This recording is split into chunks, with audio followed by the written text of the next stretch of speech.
just waiting for my friends. I'm good, thanks. Not interested." And then the person just keeps going and keeps going. And, if you just gave me a shot, why don't you let me take you out? Why don't you let me buy me you see what I'm saying with this? This is what overcoming objection feels like in marketing.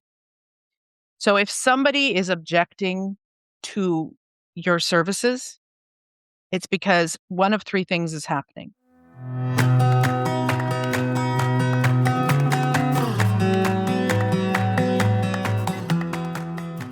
Welcome to the All Matt's Taken podcast. I'm your host, Adrienne Jarrett, and in this episode, I have the pleasure of welcoming back to the show Nyk Danu.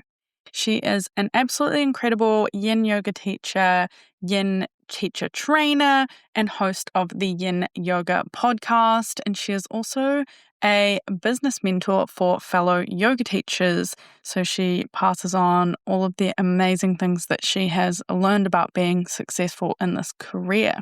Today, we're going to be talking about a feminine approach to marketing. We're going to explore what it is and why it's important and how you can embrace this approach in your business. Back in episode 25, which was Commitment and Community, the Power of Registered Yoga series, Nyk shared her story and her background, which I always love hearing from my guests. So if you enjoy that too and you missed that episode, you can jump back to that one. It is just a great episode as well if you are interested in running series and why they're so important. But I'm going to dive right into the topic today. But just to give you a bit of background, so Nyk has trained for over 500 hours under Paul Grilly himself, who is one of the founders of the practice of Yin Yoga. She is also a certified yoga therapist. She's studied Oriental medicine at Pacific Rim College and biomedical science, meditation, obviously more yoga. Honestly, just go and check out her bio on her website. This woman is dedicated to learning, which I absolutely deeply admire. So I'm very excited and honored to be taking part in her next 100-hour Yin Yoga teacher training. So if you're a Yin Yoga teacher and you're looking to upskill or learn this practice on a deeper level, or you would like to study Yin and you want a really solid foundation to do so, go check out her teacher training to see if it will be a good fit for you and aligned. I'll pop all the links in the show notes. All right, let's get into today's episode and explore feminine marketing.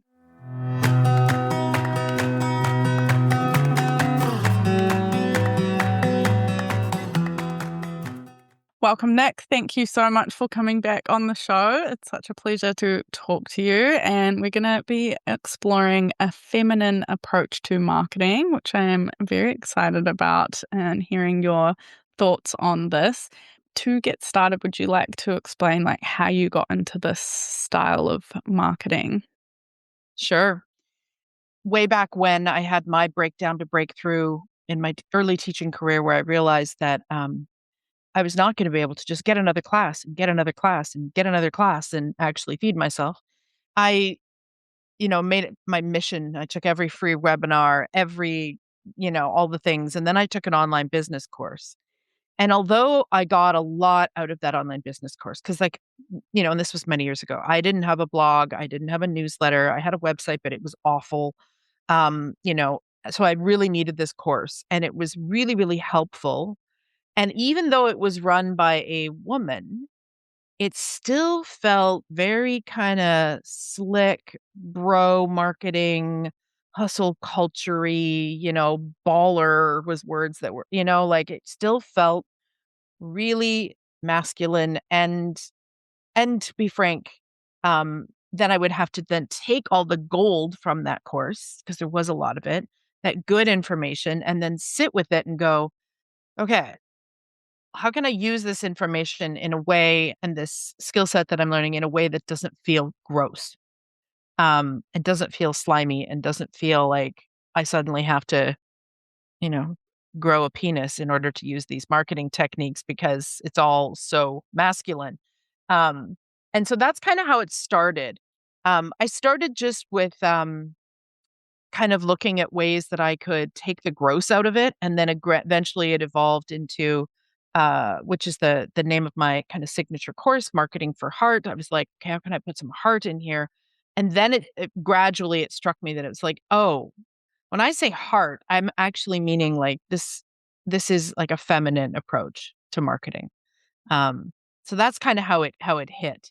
And then every time I hear a word, out there in the universe about marketing that is makes me kind of a little bit or makes my skin crawl, I reframe it. Find a way to take whatever is the essence of what they're saying and put it in a more feminine, more heart-centered approach.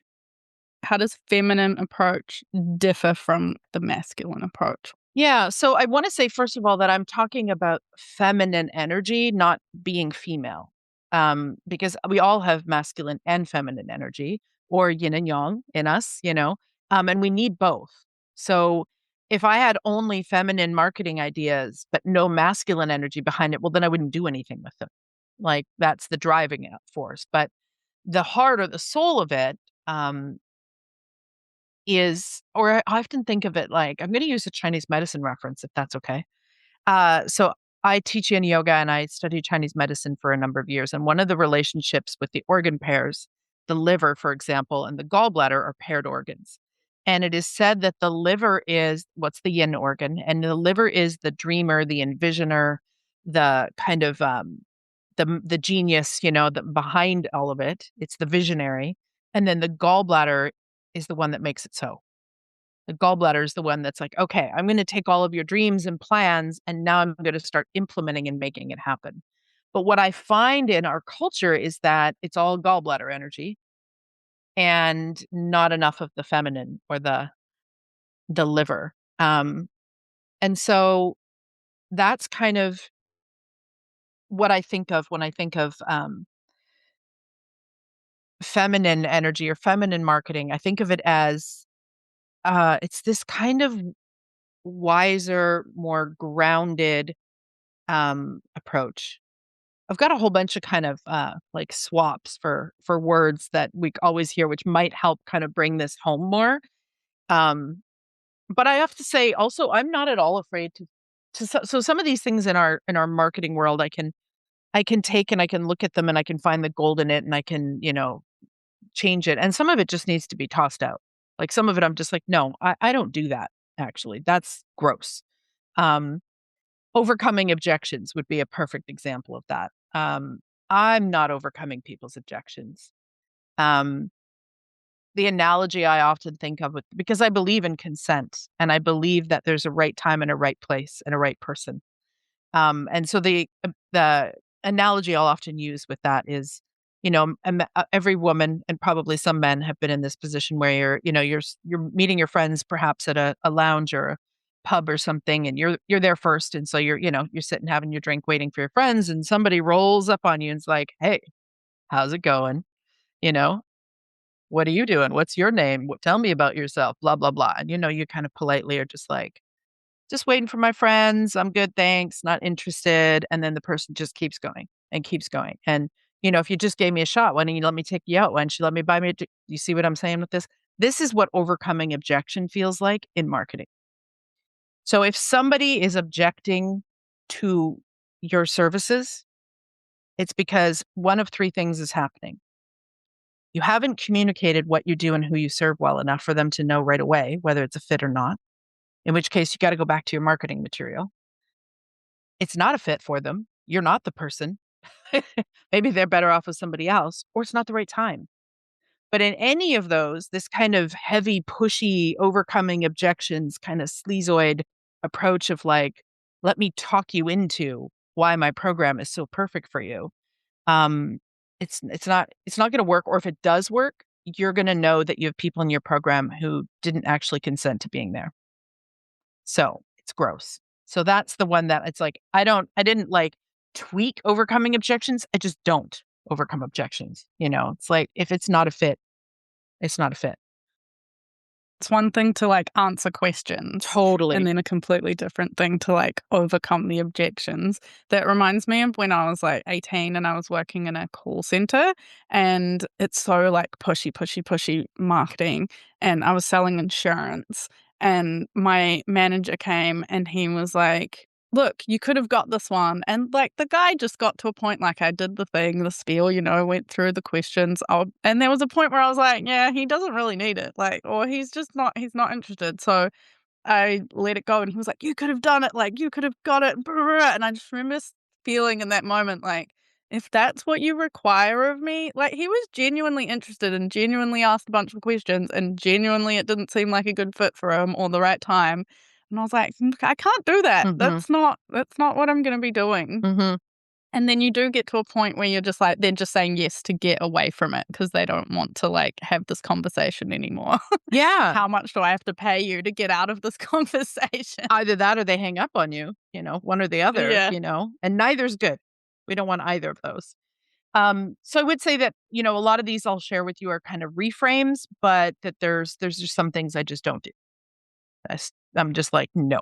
If I have to overcome objections and be pushy and gross and aggressive to get people in my programs, then I need to seriously rethink my values and who I am in this world. Um, so yeah, I started just looking at the words and thinking, okay, if I don't want that, because I think, complaining about what you don't want or what you don't like is helpful initially because it creates a spark, right? But otherwise, if you just keep going with that, well, now you're not replacing it with anything. You're just complaining all the time. So I use these words as like when I would complain about them, I'd be like, okay, but what do I want instead? So I'll give you some of those if you want. Okay. So hustle, right? We're always hearing about hustle, hustle, hustle. We got to hustle. I actually think slow marketing and relationship building is much more feminine than hustling. Acknowledging that it takes time and it takes connection, especially in things like yoga, to build that heartfelt resonance with people, um, and that they need to get to know you. So I don't hustle. Or as they often say in Buddhist circles, drop by drop, the bucket fills. So instead of like pushing, hustling, grabbing the garden hose and like overfilling the bucket, I'm just gonna keep adding to it, you know, until the relationship is there. Um, I also think, as yoga professionals, we're talking about hustling. Don't we always tell our students to rest? Aren't we, are we telling our students that it's okay to rest? It's okay to take time for yourself, take some self care, and yet we're like out there hustling. So so we have to put our money where our mouth is a little bit there.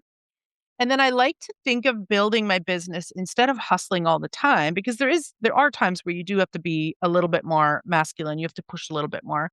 But I think of it as seasonal, which is a much more feminine approach as well. So again, I'll go back to Chinese medicine. So for example, in the summer is a really extroverted time, a really young time. It's a great time to be networking, making connections, things like that. In the fall is actually the season of letting go. So that's a really good time to look at your business and go, what didn't work here? Not either for my heart or just like financially, like what isn't working? Pull out the things that aren't working, like get rid of the dead leaves kind of thing, and then get ready. And then winter is our time of reflection. This is the most yin time of the year, the most feminine time of the year. And this is where we want to pull out our journals and really go deep.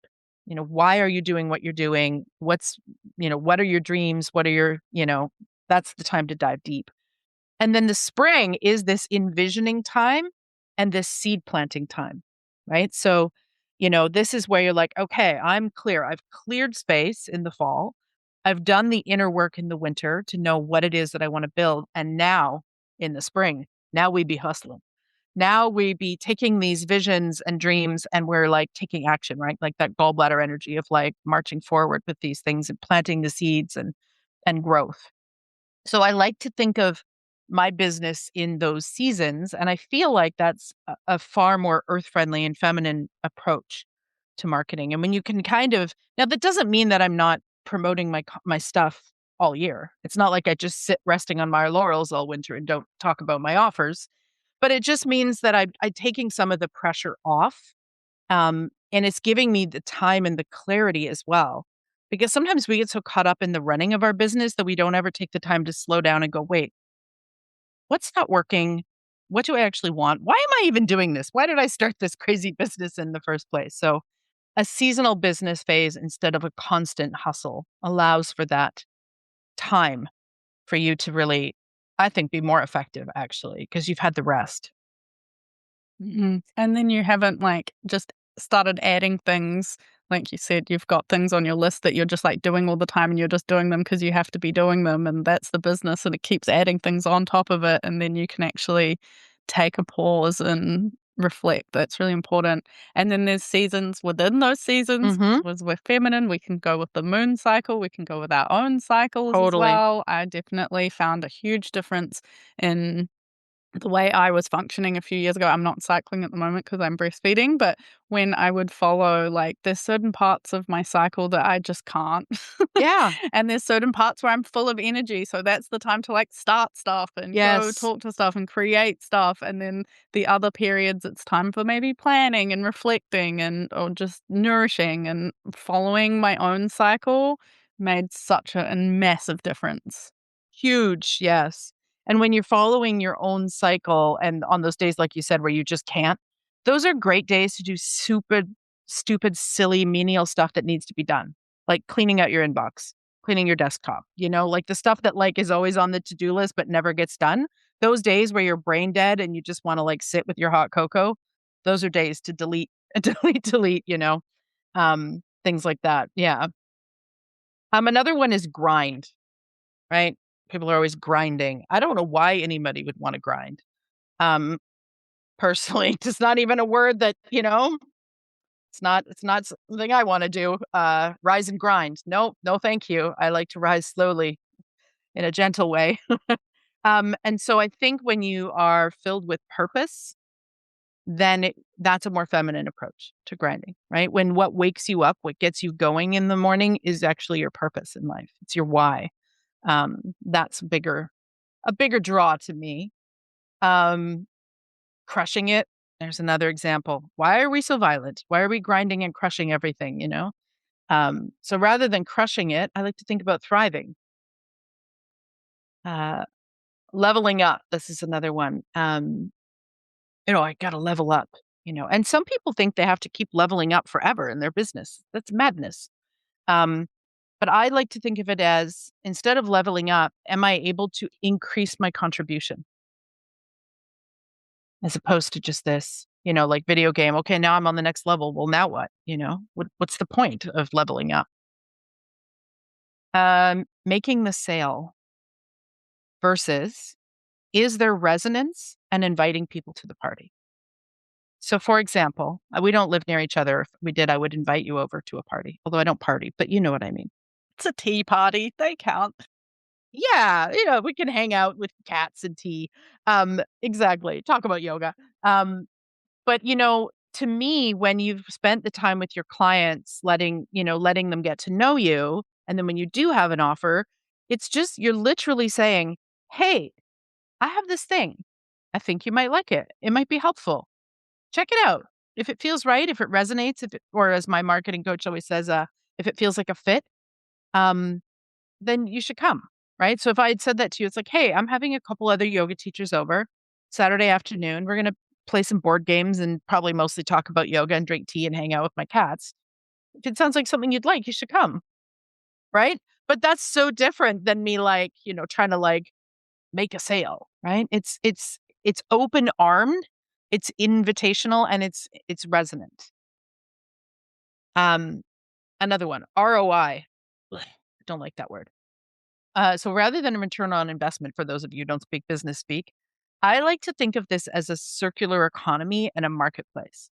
So when I'm getting return on my investment, if we use traditional marketing speak, I'm working in a circular economy. So that means that I now have the money to, example, pay another person to do some contracting for me, or I now have the money to go to my local coffee shop and support my local mom and pop coffee shop because of the money I've brought in.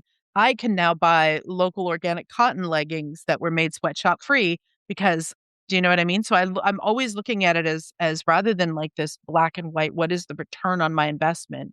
It's how does bringing this in allow me to invest in this circular economy and increase kind of the local marketplace? Because, one thing that I really wish yoga teachers would understand, because there's so many money blocks and money issues with yoga teachers, about wanting to make more money.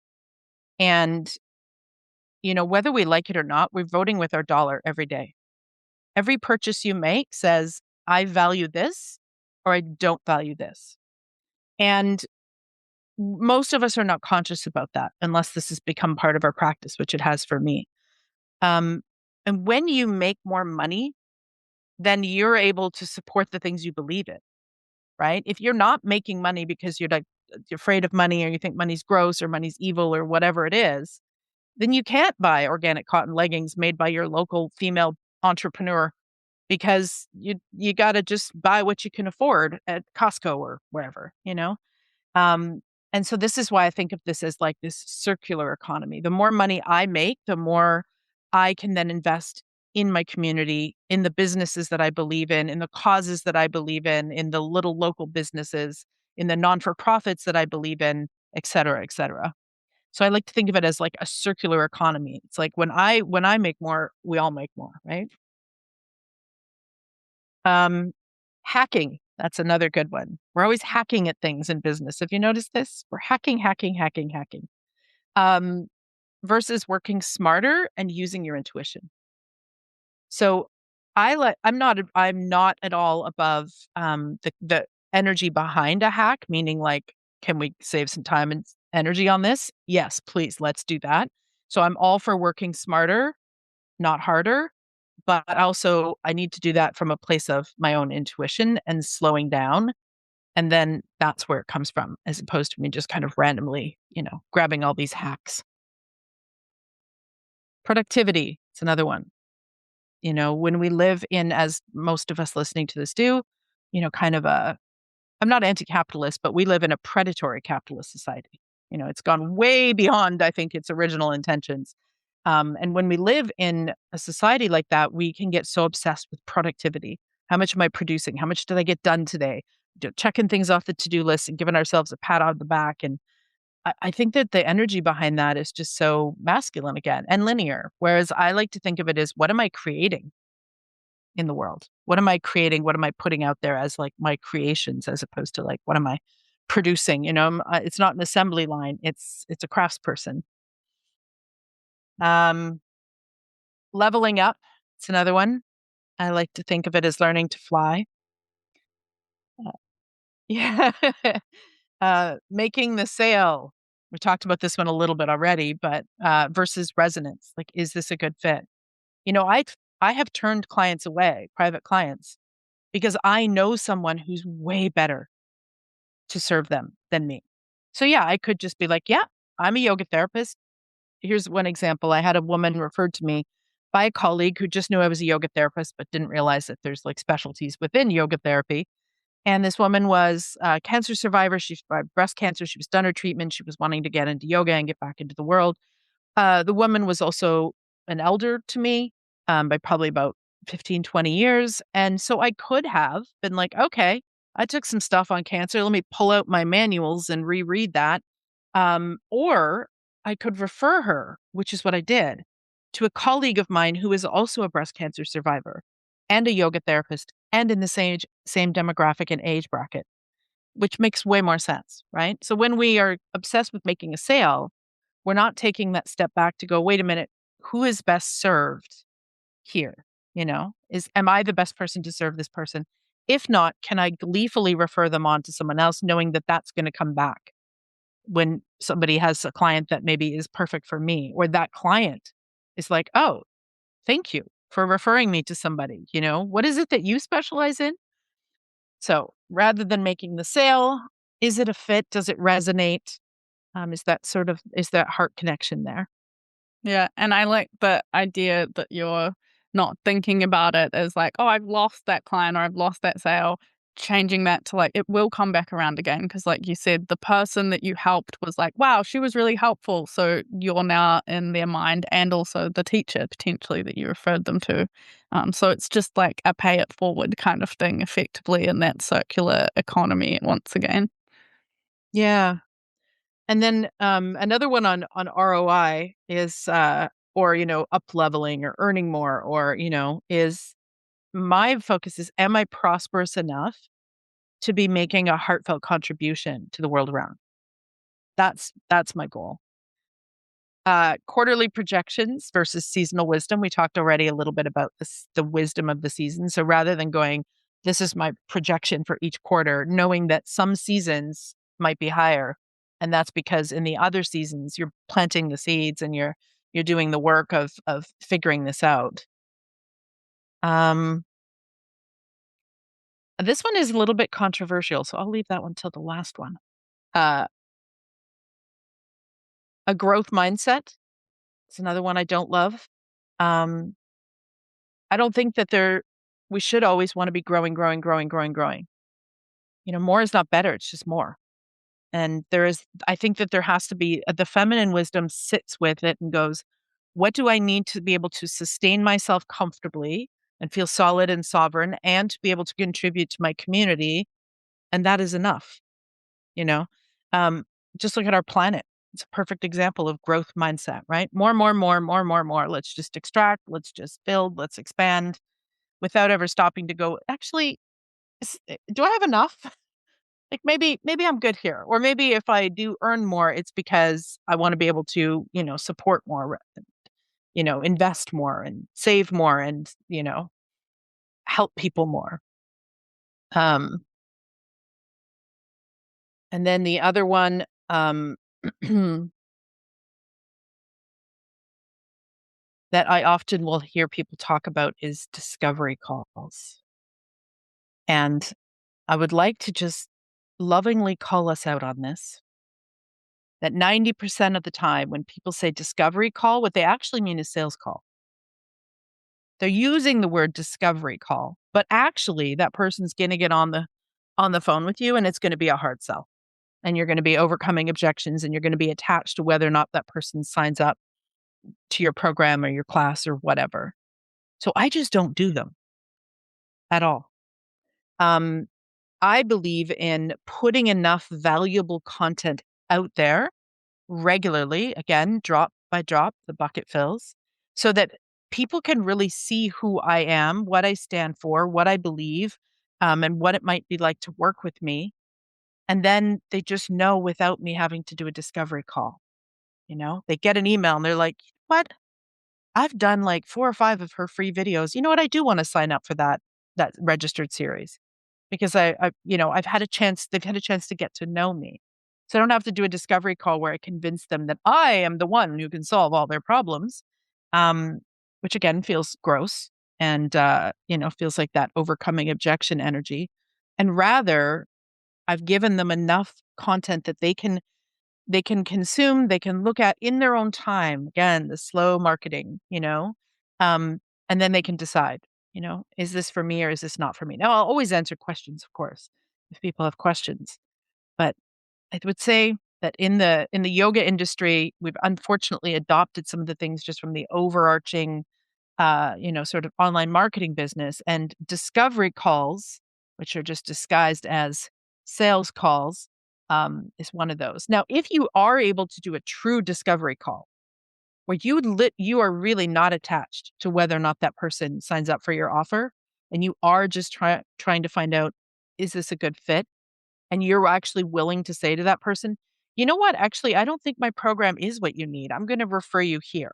That would be a true discovery call, right? But I think that unfortunately, the languaging around that usually means sales call. The other one is applications in that as well. I've been tricked by that from someone where you apply and they review it Oh, and then they basically just say yes. And I was like, I remember it was a course and I was like, I'm not sure I'm a quite right situation for this right now. are you sure this will work for me? And they were like, yeah, it would be great, blah, blah, blah. And as soon as I got in and it was really expensive, I was like, I don't have the time and space. Cause I was like, I work full time. Do I have time for this? And I got in it and I did not have the time for it. And I end up losing heaps of money on that course. So that's another one to watch out for it. Yeah, I tell people all the time if my teacher training's not right for them. It's like I know what I offer and what I don't. And so if they ask me a question and I'm like, "No, it doesn't cover that." Like I'll say, "Actually, but you might want to look at this one instead." Or I've had people reach out and ask about, like, I've told people they don't have enough time. I've told people that. Like they reach out and they're like, "I really want to take your course this spring." Well, here is an example, but I'm an accountant and it's tax season and I just replied with, "No. No, no. I will see you in the fall." Like, you do not wanna take on, because my course actually has homework assignments, and then it's got a lot of optional homework, like, listen to this podcast review, or here's a video if you wanna. So it's like, no, you need, like, time in your schedule to be able to consume the material that I'm giving you and then also enjoy all the bonus resources and work on assignments. I'm like, it is not the time. Same with, I had another woman whose child had been dealing with some serious health stuff, so she was off work because she was, doing more caregiving, and was like, "I think now might be the time to take this course." I was like, "Oh, no, it's not. No, it is definitely not. Like, you need to worry about your daughter and yourself and your own self-care. You do not need to be adding another thing into your life right now in this stressful situation." So, a true discovery call would also tell people it's not a fit, or it's not a fit now, or I can recommend someone better for this, because I don't do that. But unfortunately, when most people do discovery calls, application, I can't imagine filling out an application if it's really just code for sign up for the course. Yeah, it was for a web design one. And I'm pretty sure she just accepted everyone based on after I talked to her. And then once I got in, I was like, I'm not a fit for this. And it would have been very clear that I wasn't a fit for this based on the amount of time I had going into it. And I did end up not paying the full amount because I got to a point, because I also didn't realize it was only 6 months, and then you didn't have ongoing access to anything. So I couldn't do it on a slower pace. And I was like, dude, I've just lost heaps of money. I haven't got anything out of this. I got too overwhelmed with, and she shouldn't have accepted me. And I'm pretty sure that's her funnel. Yeah. She should have said, maybe not now. Yeah. So yeah, watch out for that one. Mm. Watch out for discovery calls and application forms that are actually just disguised as discovery emails. Yeah. Yeah, because I guess it feels official, like you're applying for something, and then it's like, "Yay, I got in, that's so exciting." Like, "I can't believe I got chosen," and then you do it, but I'm pretty sure everyone just got chosen. That was just part of the thing. I mean, maybe if there was someone that she's like, "Really, no," I'm not sure, but that's the impression I got. Yeah. Seems like a lot of work on her part too. Like, why not just have a really damn good sales letter with a video that says, "Hey, this is not for you if, this is for you if." I mean, if you're not reading the applications, it's maybe not. Oh, I guess. Right, of course. I'm thinking like someone who would actually read all the forms. Never mind. Yes. Oh boy. Wow. Yeah, that's interesting listening to you list all of those as well, because I think they're all words that I'm sure everyone listening, if you've been any second in just marketing, learning marketing, entrepreneurial, you heard all of those all the time. And how much um aggression there actually is when I didn't even think of hacking like that as well before, but because there's biohacking and all of the things. And hacking is very aggressive. Yeah, it's interesting. Another one you'll see on YouTube when people, and it's usually, that whole bro culture. It's like, you log on and they're encouraging you to smash the like button. I'm like, why am I smashing the like button? Like, I don't, you know what I mean? Like, make sure you smash that like button, blah, blah, blah. I'm like, eesh. How about just like, hey, thank you for coming. If you're enjoying this content, I'd be grateful if you subscribe. Yeah. Or even hit the like button, actually. Yes, hit, accept. I've never found that too offensive, but it is when you lump that in with all of the others. Yeah, it's so, like, violent language, Or say something like, "Thank you so much to all of those of you who have subscribed. It really means a lot." Right? It's the same thing. You're drawing attention to the fact that you would like people to subscribe if the content is a good fit for them, not just to smash the like button because, you're gonna get random, people that watch one of your videos and now, they've subscribed and smashed the like button. So now they're gonna see all your content and they're not even a good fit for you anyway. So yeah, there's so many. And the ones that I have been bad with and that I still have to watch with is hustle and productivity. Those are my two that I kind of have to like, hang on. Are we being productive or are we creating meaningful change in the world, Nyk? Let's reframe that. Yeah, that one's one that I'd have to work on as well. So I can see how if you lean too far into the yin, the feminine, you can then maybe end up a little bit too passive. And you mentioned earlier, like, we all have the yin and the yang, the masculine, the feminine. It is a balance. How do we make sure that we're still staying confident in how we're expressing our offers and, I guess, tying into that masculine where we need it, rather than just turning into like this too passive, like, oh, if you want, here's a thing. You know what I mean? Like too passive language. Yeah. Well, I'm much more a fan of um, talking about something that you offer all the time, casually. And then when something's open, that's when you have to pull your masculine out a little bit and you have to schedule out. I find for me, if I can schedule out the time that I work on things, so blocking time and things like that, but also on the time that I might be promoting it, like, in my calendar, be like, oh, right, I have this thing coming up in 2 months. Now would be a good time to start talking about it on my email, even though I talk about these things all the time. This is just how I speak about the world and what I do and who I help. But then there will, of course, be times where you're going to amplify that a little bit. And I like that word amplify.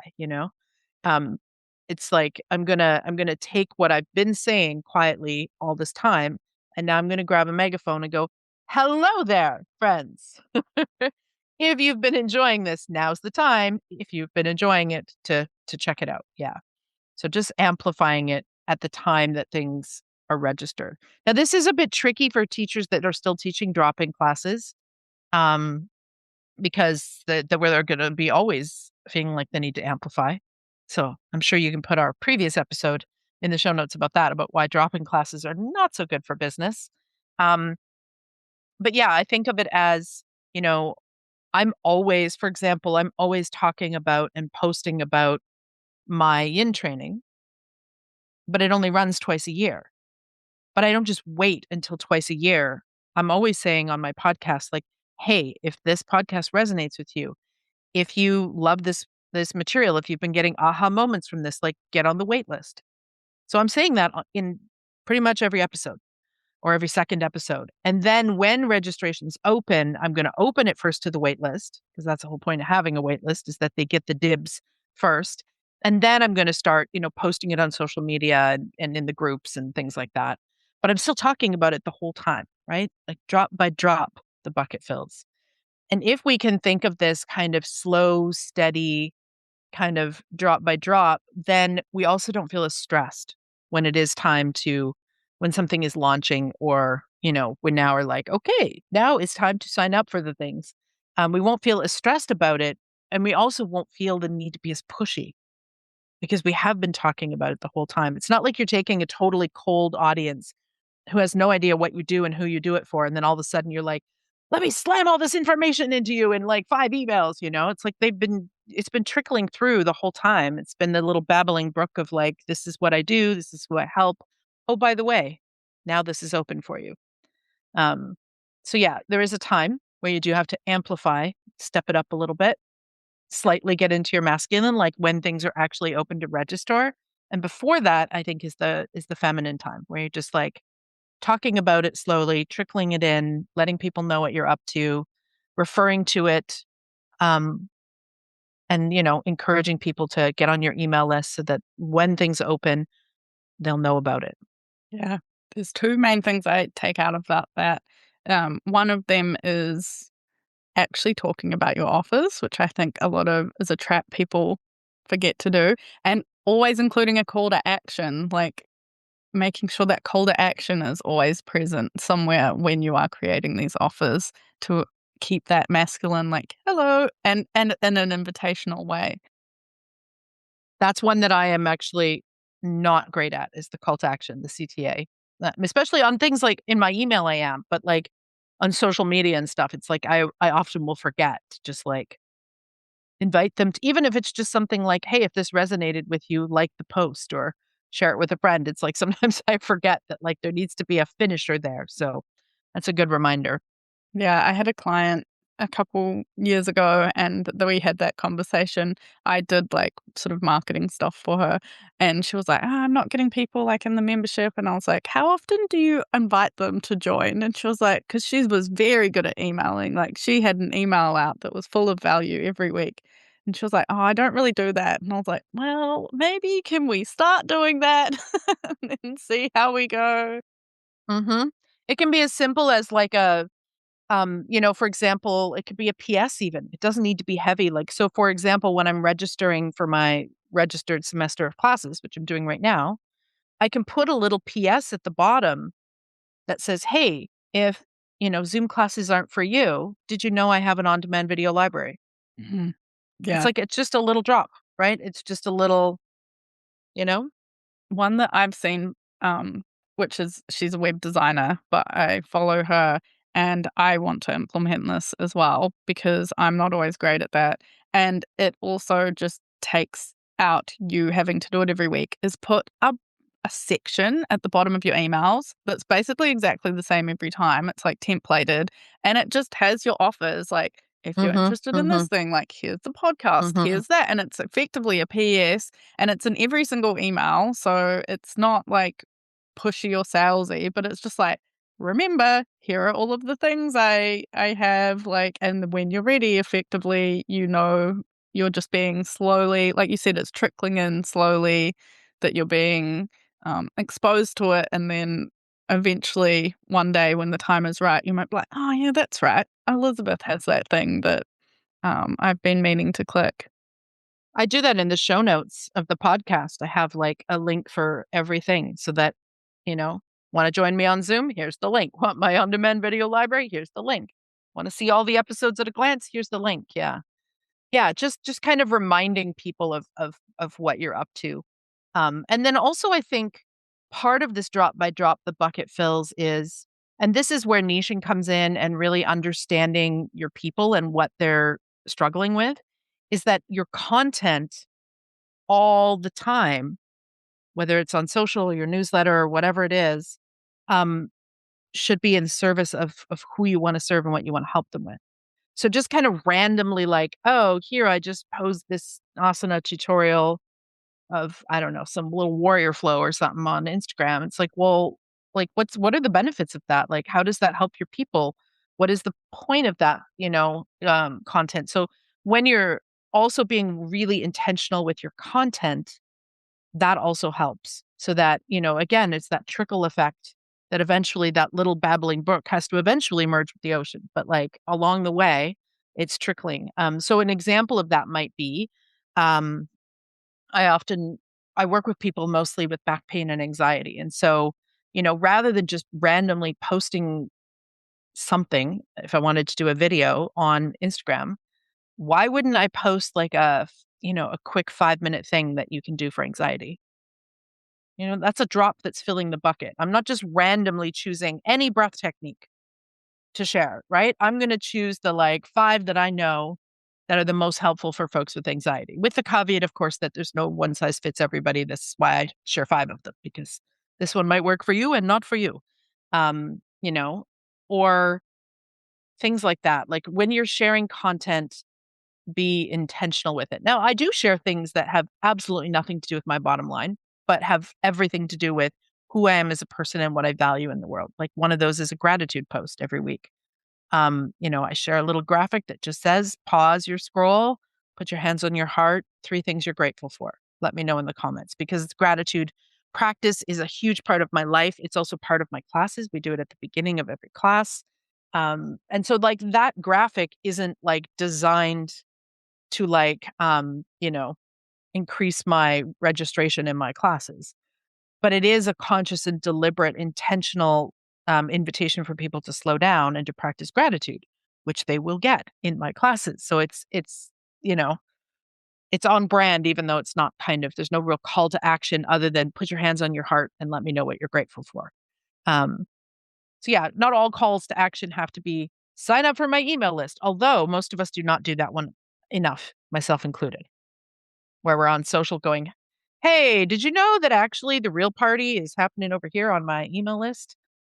I'm bad at that as well. I need to like add more in my podcast show notes and leverage that. I'm good doing it with my teacher stuff, but with the general public, I'm not as good at saying, oh, by the way, did you know you get some free videos and awesome things when you join my email list? Yeah. Yeah. I actually put way more work over there. You'll actually get to know me a lot better. Yeah, exactly.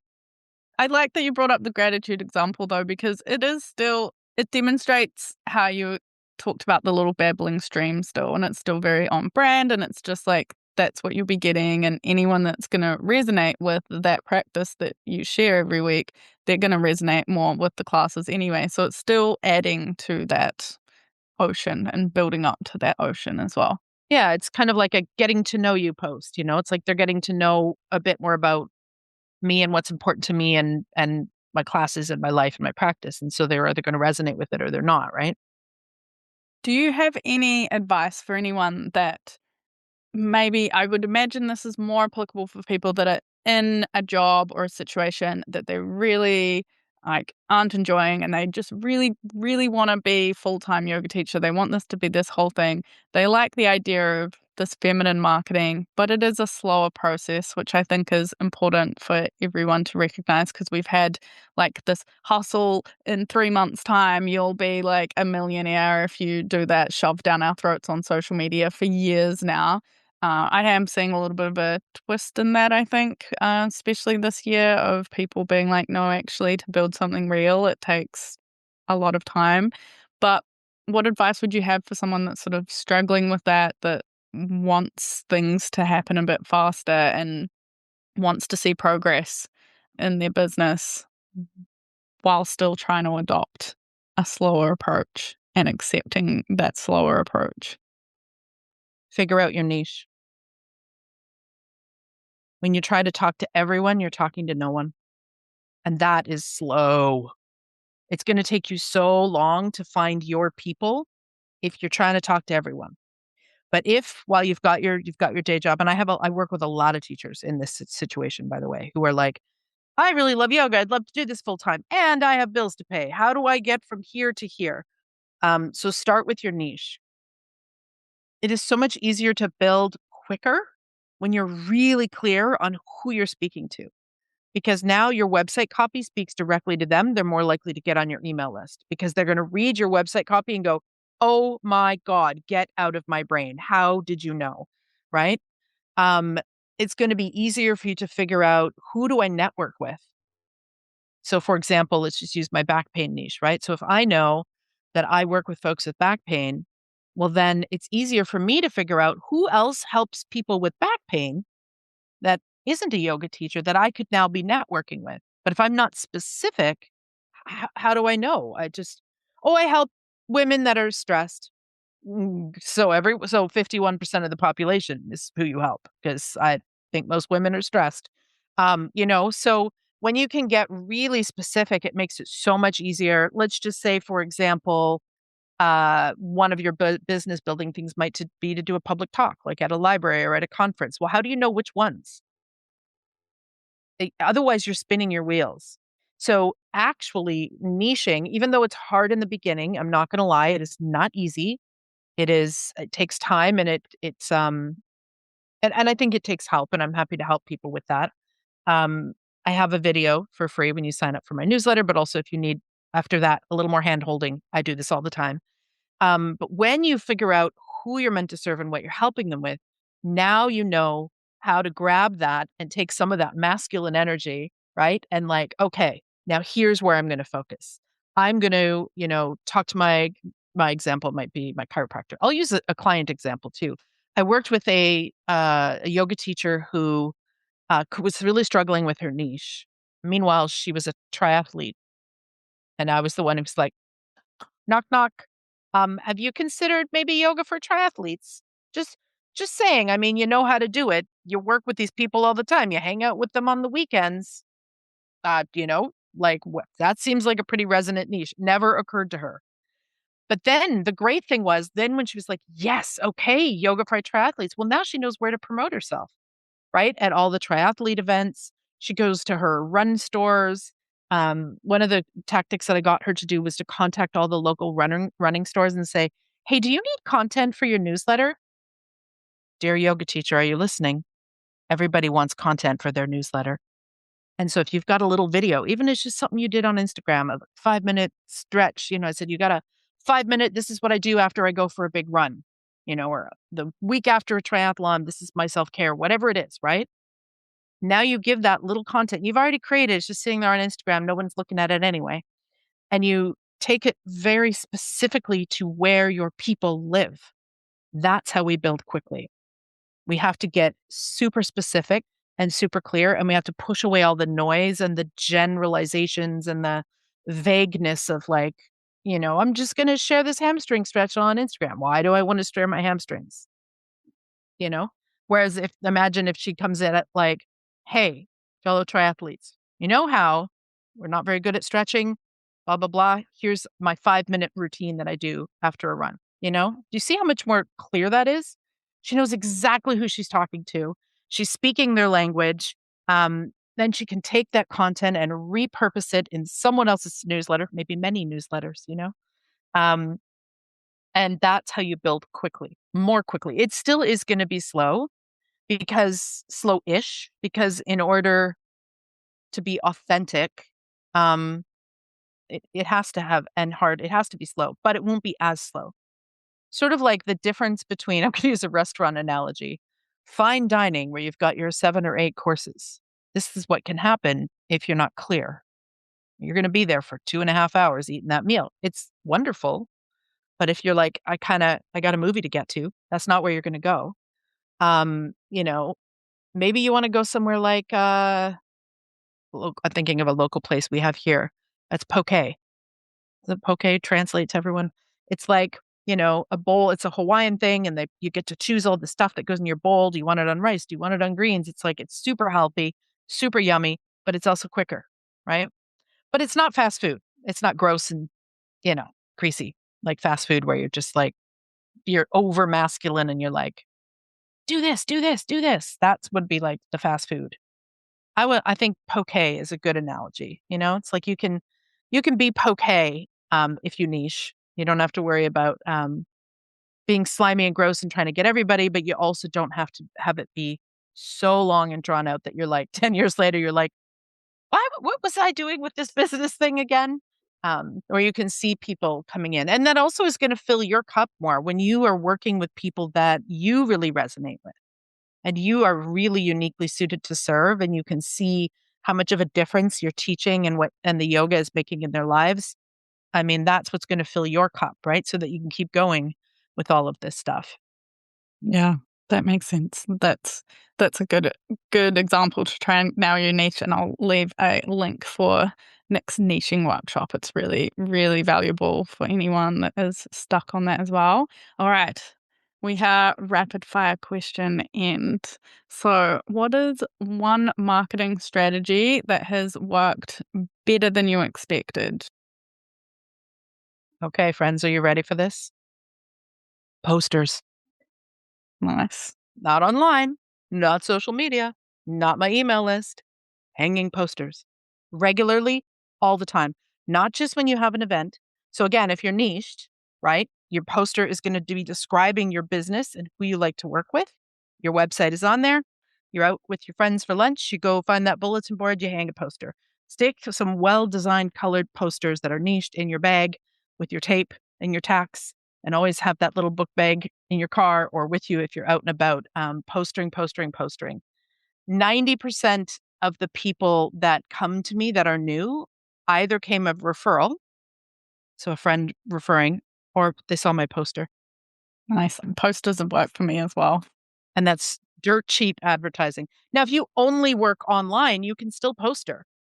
When the pandemic hit, I was like, wow, okay, all the bulletin boards were empty because no one was having any events. And I was like, I am going to have everyone's eyes on my posters now because there's no other posters. And all I did on the bottom of my poster was change it to say online and in person or online classes. That was it. So you're still letting people know, even if you're working online, that like this is who I work with, and this is who I serve. So I would say posters. Yeah. Yeah, that's a good tip. And are you using any AI in your business? I have to ask it. Oh, unfortunately, I have a really I have a lot of concerns about AI. And especially how I see yeah, I see especially how I see yoga teachers using it.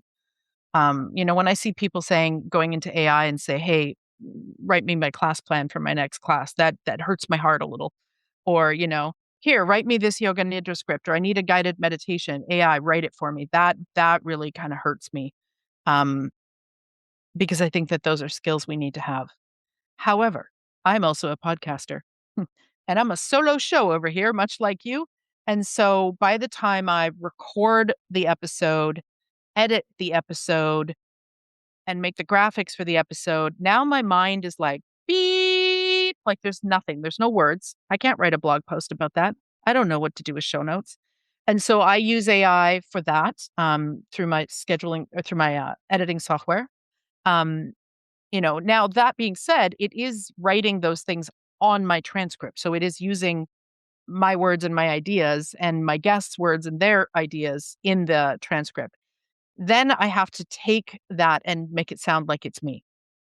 So I don't just take exactly what they say because they use all these strange terms that I would like words that I would never use, or they make it too formal or something. And so I'll take that and I'll cut and paste it into my website, and then I'll go through and be like change the words to like words I would use, take out things like all the extra emojis and the dashes and so I will go through and make it my own, but I like to think of AI as like they're creating the outline for me. Because at that point my brain is so tired I can't even come up with an outline. Like I'm just like, here's an episode, listen to it. That's all I got. And so I use it for that. And then sometimes I'll use it for a title or a subject. Um, if I'm trying to come up with like an email newsletter subject, for example, I'll say, give me, 5 clickable subjects for a newsletter on blah, blah, blah. And I never take exactly, again, it's never exactly what they have. It's usually like the first half of this one with the middle of this one and the last of this one. And then I change a word, but it does at least get the creative juices going. Whereas otherwise, I feel like sometimes I'm just staring at a blinking cursor going, I have 30 minutes to get this email out and I don't even have a title for it. So I use it for that. But again, I always tweak it, edit it, make it my own. Um, what else do I use AI for? So show notes. Oh, I have an on-demand video library and I have a bunch of videos on there that again, by the time I was uploading them all, I couldn't write descriptions. I was just like, oh my God, like this is, you know, too much. And so now, what I just started using it for is as I send out my weekly email anyways to the people with the contents that are in it's like a membership, but sort of more like on demand as opposed to there's no like community engagement or anything, but every week I will send out an email where I'll spotlight a video. And now what I'm doing is I'm using Chatty to help me create like a description of the video. So I'll say, I'll cut and paste what I've already got and say, give me a video description to match with this. And then again, of course, I have to edit it, right? Um, but it just helps because I find sometimes I get writer's block and then I don't have much time and I'm sitting there and just staring at the screen going, Ah, now, if I had the budget for a full-time or part-time copywriter, I would just do that. Honestly, I would. I would rather have a copywriter and say, "Okay, here you go. Here's a transcript. Write me a blog post." But that's not reality at this point, and I'm about to start. I think I'm starting a second podcast. So the workload's just getting increased. So I'm definitely going to be using it for that. I've also been using it for years without even calling it AI because none of us were talking it about And AI Grammarly. as a spell check. Yeah, Grammarly. I have a what they used to call in my generation a learning disability. So I'm neurospicy. So I have dysgraphia, and so spelling and things like that are not going to be my strong suit. And so I've had Grammarly installed for years without realizing, oh, that's AI. So I've been using it as spell check for eons. Um, but that's basically how I'm using it, and I think that's where it's going to stay. I have not gone as far as uploading any of my own writing into it so that it gets to know me better because that creeps me out. I get that it would like It'll me make it less. so much faster though. It will, but also now my words are everywhere. It's Do you know what getting I to mean? know Like you it's like anyway, though, from you using it and when you're editing everything and you're putting your transcripts in to like get it to edit them anyway. But I think the way you're using it is the way people should be using it. We're using it, my word at the moment is amplify. We're using it to amplify and be able to create all these things that is just inhumanly impossible effectively to be able to actually create all the little blurbs and all the things. And like you said, I'm the same. I'm just like brain dead and using it as a first draft. It does a really good first draft for you, and you still have to go through and edit it. and then you have to go through and put your words because it uses some strange it overstates everything. For everything's like way bigger and more exciting than it actually is, so you gotta tone it down But and put your that's own why words if in. you But train it on your voice, you don't have to do that bit quite as much. well, you would think though that I'm using my editing software is getting my words. You would think that they would, although that is better than, I will say that when I used a script and I use their AI tool, those do sound more like me because they are going from my transcript than if I just go into Chatty and say, "Hey." Um, Yeah, yeah. ChatGPT is And like dramatic. I used to think and I used to think, like I'm really nervous about chat and AI in general taking over the world, and not to get dystopian, but like, it's a very real possibility. And then I did that trend where it's like you put in a description and a photograph of you, and you're like, make a Barbie version or an action figure version of me. Oh my God. Let me tell you, that thing's far away from taking over the world because it cannot look at my photograph and replicate me. And then even when I would say, okay, close, just change this. I would say, just change this, leave everything else the same. And then it would regurgitate something. I was like, well, now there's 5 more things you need to change because that looks nothing like me. And I posted it on Yeah, I've seen on that one. Instagram. Yeah, it was just like, none of these really look like me. And it's like a little bit of this one and I would try that, even like take this part from this. And it was just like, so I was like, okay, maybe I'm not, maybe yes, someday they will take over the world, but not yet because it can't even replicate my face. Yeah, I So, agree. I think there's there's always going to be some hype and drama around it that people are going to like hype these things up and they're learning fast and it's incredible some of the things they can do. I've also heard that we don't have the good version, which is the scarier part, but we won't go down that rabbit hole. the other thing I think is problematic about it now is I've heard a lot of people are using ChatGPT as like their friend or therapist or coach. That's really concerning to me, because first of all, it's only going to tell you what you want to Yeah, hear, by I've the heard a way. lot of problems with it just reconfirming unhealthy ideas because it's like, no, you're amazing. You were right in that situation. Like, yes, maybe you were over dramatic, but yes, you were like, and on and on. And then it just like, It's trying to please you because chat wants to please you. So it's going to tell you what you want to hear. It's not going to say, yeah, actually, you were the idiot in that argument, by the yeah, way, you can which, tell them to be like that with you, but but it's not a person. Like, how does it know? it's a There's no pattern nuance there. recognition software effectively, like in a very rough outcome. Well, we don't really know how it works, but it's good at reading pattern. I mean, I think it's got its place, but I think unfortunately people are using it in ways that are less than ethical, and also just they're shortcutting. So like, using it to create all your sequences for your classes. I spend a lot of years, blood, sweat, and tears learning how to sequence. Like I'm talking hours in front of a screen, writing out a sequence, trying it with my body, moving things around.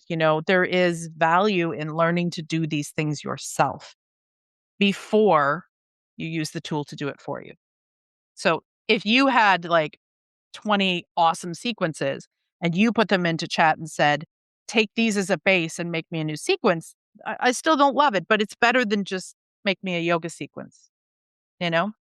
So I think we have to be careful in where, how much we're giving it and how much power. Like I don't need a chat GBT life coach. I don't need them to create my sequences for me. I do need them to check my spelling.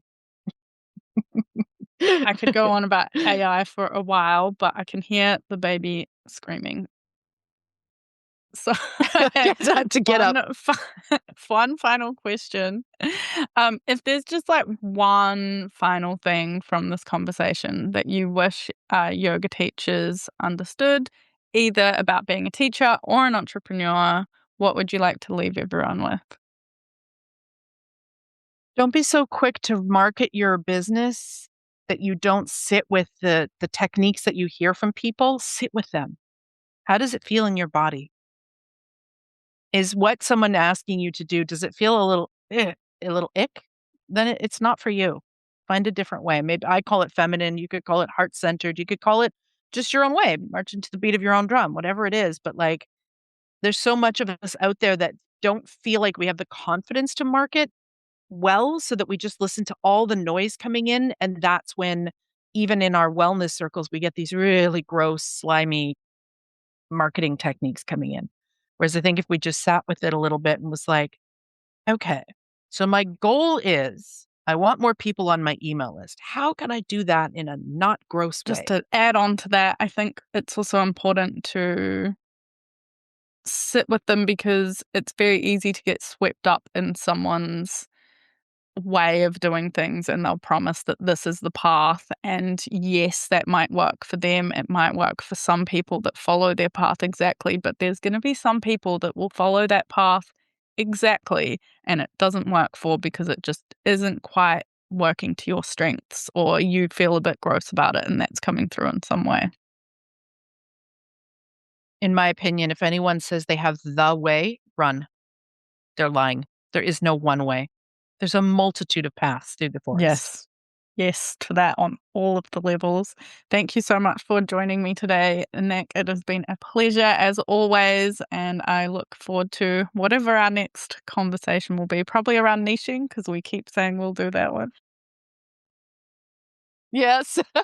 Yes. Thanks for having me back. And as always, it's great to chat with you. Thank you for listening to the All Mats Taken podcast. If you enjoyed this episode, please hit follow, like, subscribe on your podcast platform of choice, leave us a review and share with a teacher friend. This really helps others find the show so we can continue growing our yoga-loving tribe.